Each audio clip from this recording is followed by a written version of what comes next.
This is Dr. D. Govardhan, Professor and Dean, Department of Aeronautical Engineering, Institute of Aeronautical Engineering, Hyderabad. Today, we are discussing deflection of beams, introduction and types of methods used for determination of deflection. This content belongs to mechanics of solids. When a beam is loaded, generally deflects from its original position. The amount of which the beam is deflected, generally it depends upon the moment of inertia, cross section of the beam, the load at which it is acting on it, and its position with respect to the reference end. In modern design offices, the following two criteria are generally used for the deflection of a beam.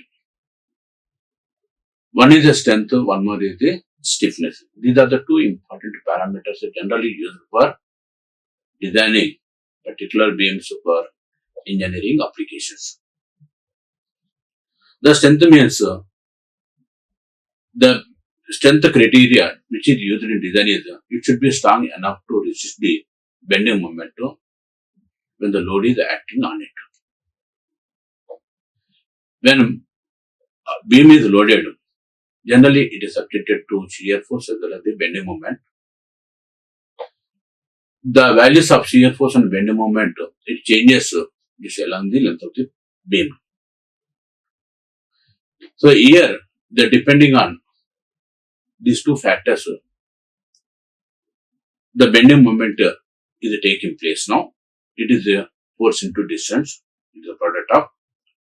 So the amount of here the bending resistance offered by the beam when beam is subjected to a load is called strength of the beam. This is the important criteria in designing the shafts for the engineering applications. The second one is the stiffness. Stiffness is the resistance of the beam for the deflection. Deflection means changing the position of the beam with respect to its original position. Here, as in just here now, the first figure is representing simple supported beam.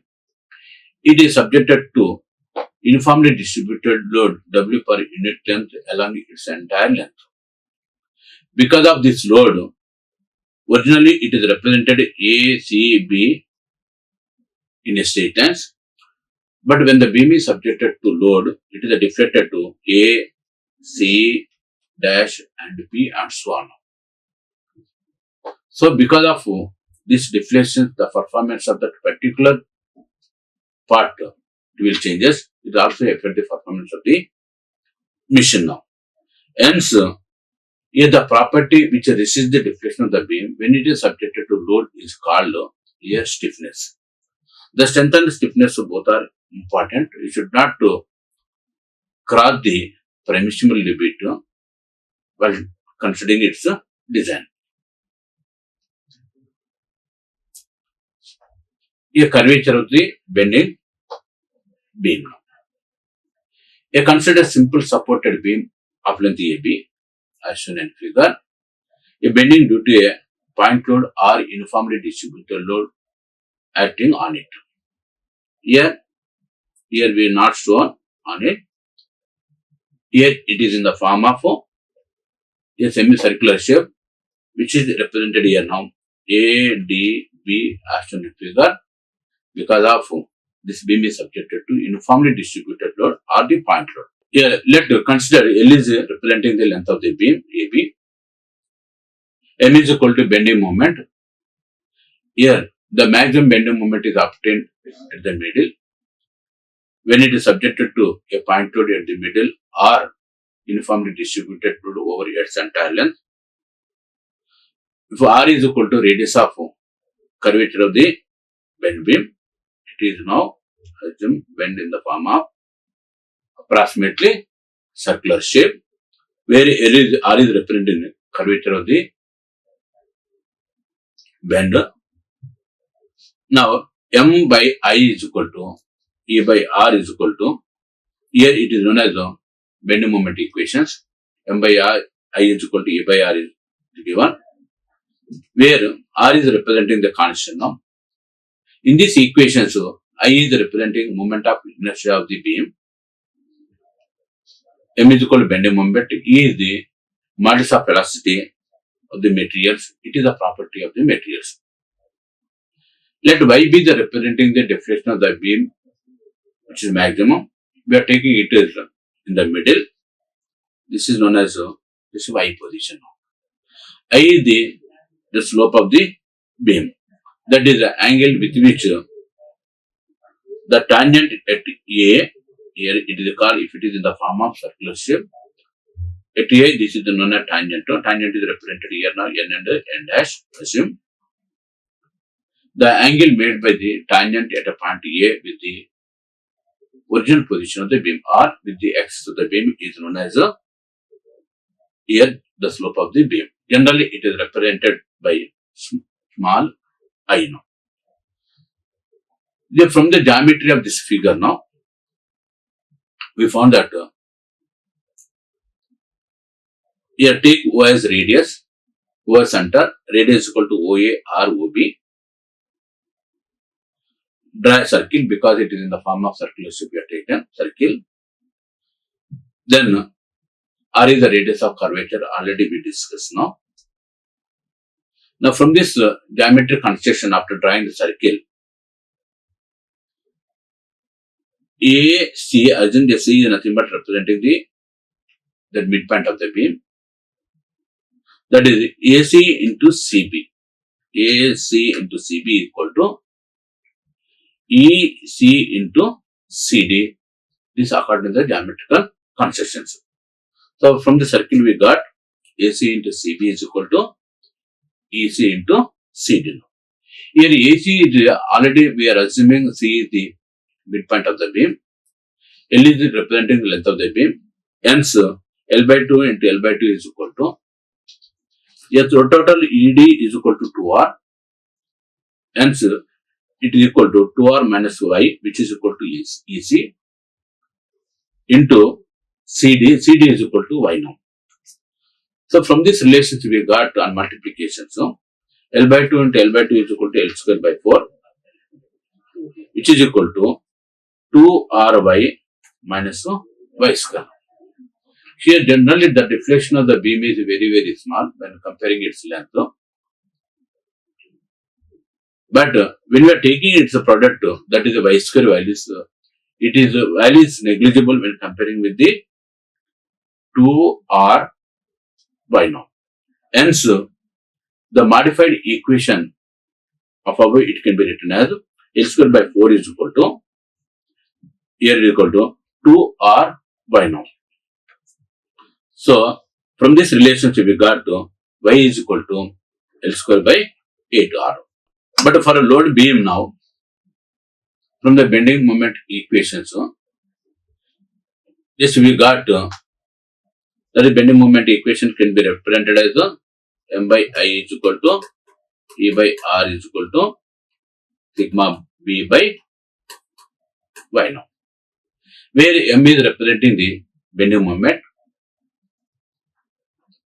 I is representing the moment of inertia of the beam, E is the Young's modulus, R is representing the radius of curvature of the beam, which is deflected, and sigma B is representing bending stress at a distance of Y now. This is known as the bending moment equations. Here we are considering this part of the bending moment equations, which is equal to M by I is equal to E by R now. From this relations R is equal to, we got to E by M now. Substituting the value of R in previous equation 1, we got that Y is equal to, here from this relation we got Y is equal to minus Y is equal to ML square divided by 8EI, or which is equal to here 28 ML square by 8EI. This is the answer. From the geometry of the figure, the slope of the beam at I, this value is equal to, we have to determine I is equal to, it is equal at A and B because the load is acting at the middle of the beam. In the case of we considering a simple supported beam, that is uniformly distributed load, or it may be just a point load at the center. Hence, the deflection at A and B both are equal now. Because sin I is equal to, from the relationship we got, that is sin I is equal to, if I take this is equal to I means here it is also equal to I now. So it is in the form of here right angle triangle. The sin I is equal to AC divided by AO.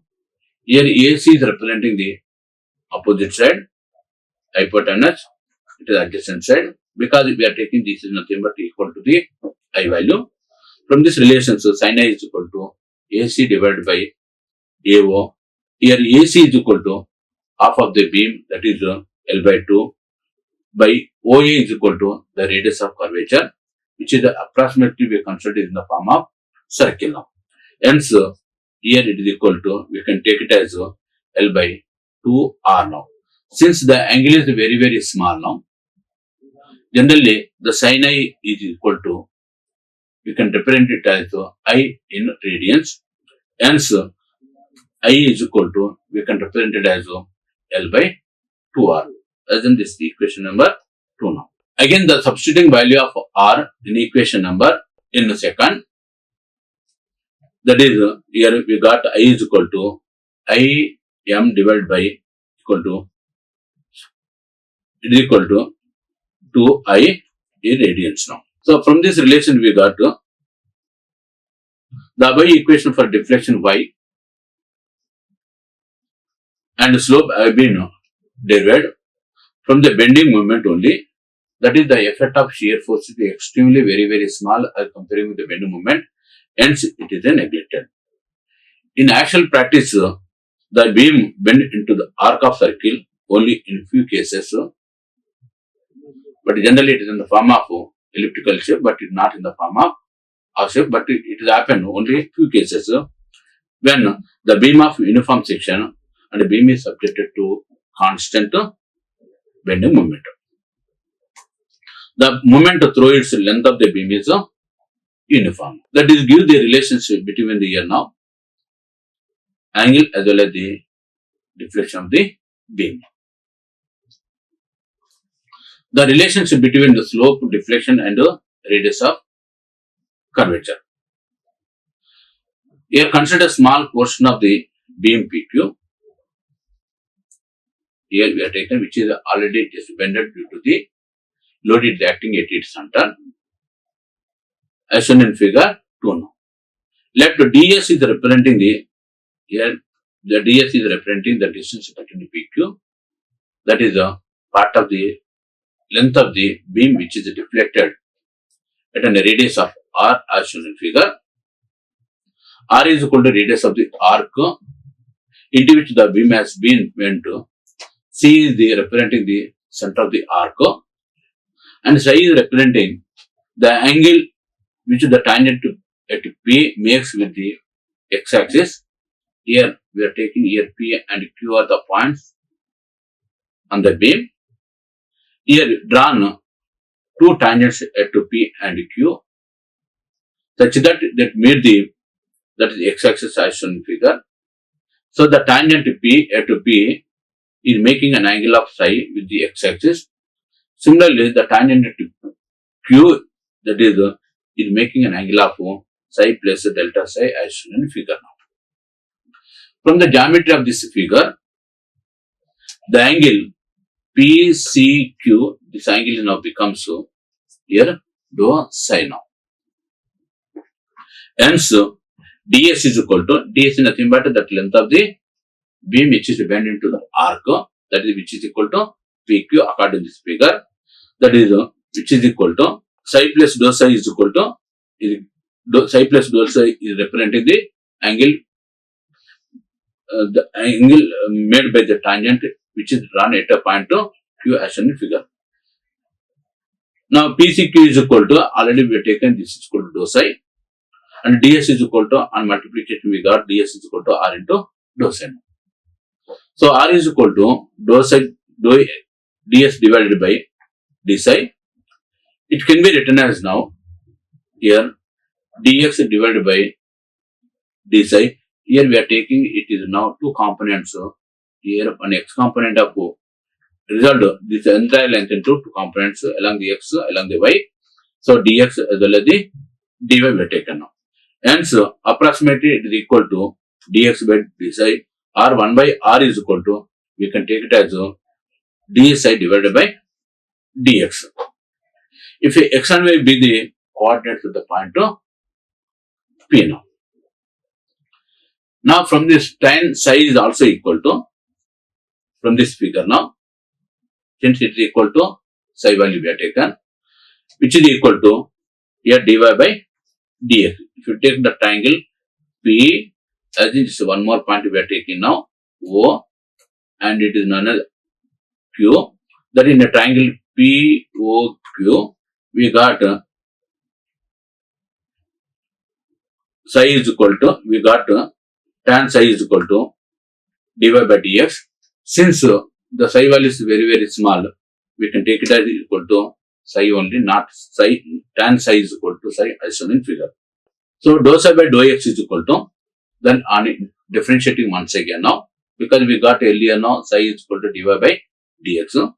And so here differentiating the above equations once again with respect to the x values, we got to dou psi divided by dou x is equal to dou dy by dx square now, which is equal to 1 by r.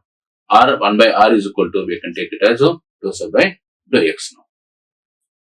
From boundary equations we got to m by I is equal to e by r now, or m is equal to e by r. R it can be written as m is equal to, E is a constant, that is 1 by r, it is there now. It can be written as now, according to these relations now, 1 by r is equal to dy by dx square. Or it can be written as m into I dy by dx square. So this is known as here, this equation m is equal to ei into dy by dou x square is mostly useful to determine the values of dy by dx, that is the deflection, as well as the y by using integration method. This equation is just based on the bending moment is the constant. This entire the section, that is the uniform, and moreover the effect of the shear force is very, very small and compared with the very, very small. When the beam bend into the arc of the circle, means it is subject to a constant moment throughout its length or the uniform strength. Just based on these two assumptions, we derived the equations m is equal to ei into dy by dx square. Okay, in order to find the slope as well as the deflection of a beam, generally here three methods are applicable. The one is the double integration method, the second one is the Maclaurin's method, the third one is the area moment method. So according to our syllabus, only two methods are included. One is the double integration method, the second one is the Maclaurin's method. Here the main advantage of double integration method is it is applicable for determination of slope as well as the deflection above the beam. When the beam is subjected to one load, that is preferably. If it is subjected to two loads, okay, that the length of the process becomes very big. But if the more than two forces is acting, somewhat difficult now. That is this problem. Hence, the Maclaurin's method is the most suitable when the several forces are acting on a beam. So, based on the type of the problems, when it is subjected to single load acting on it now, this double integration method is the preferable. Okay, for solving slope as well as the deflection by using double integration method, the equation required is m is equal to ei into d2x divided d2y divided by dx square now. Just integrating these equations once again now, we got EI into dy by dx is equal to integration of m. This dy by dx is representing the slope. So at any section, it can be determined based on the end conditions. Integrating this above equation once again now, we got EI into y is equal to double integration of that m, which gives the deflection of the beam at a given point. Hence, it is obvious that from the first integration we got the differential equations which is used to determine the slope obtained at any point. In the second integration that give the deflections. But on doing integrations, we got to two constants C1 and C2, which are evaluated based on the boundary conditions which are applied to the beam or the end conditions. Okay, thank you. Like, share and subscribe. Hit the bell icon for more updates.